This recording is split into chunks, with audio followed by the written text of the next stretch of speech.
আপনারা ইয়াজুজ মাজুজের নাম শুনেছেন না? নূহ আলাইহিস সালামের 4 সন্তান ছিল, হাম, সাম, ইয়াফাস, কানাআন। এই ইয়াফাসের বংশধর হচ্ছে ইয়াজুজ মাজুজ। জঙ্গলি হাজার হাজার শুধু বংশ বিস্তার করে। তারা এসে লোকালয়ে মানুষের উপর আক্রমণ করে, তাদের গবাদি পশু এগুলো ছিনিয়ে নেয়, ফলমূল খেয়ে ফেলে। তো জুলকারনাইন বাদশার কাছে যখন বিচার দেওয়া হলো, উনি বললেন ঠিক আছে, তোমাদের ট্যাক্স দেয়া লাগবে না, তোমরা শারীরিক পরিশ্রম করে আমাকে সাহায্য করো। তো উনি বর্তমানে হচ্ছে এক পাশে কৃষ্ণ সাগর, ব্ল্যাক সি, আরেকদিকে কাস্পিয়ান হ্রদ বা কাস্পিয়ান সাগর, এর মাঝখানে 1200 কিলোমিটার লম্বা মাউন্টেন রেঞ্জ, পাহাড়ি এরিয়া।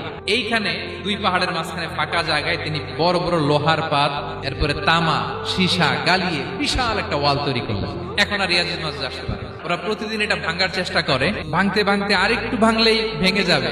ওরা বলে আগামীকাল ভেঙে ফেলবো, ইনশাল্লাহ বলতে ভুলে যায়। কিয়ামতের আগ দিয়ে ওদের মধ্যে এই ইনশাআল্লাহর প্রেরণা আসবে। তাদের একজন বলে উঠবে, আগামীকাল ইনশাল্লাহ আমরা এটা ভেঙে খান খান করে দেবো, ঠিকই ভেঙে ফেলবে।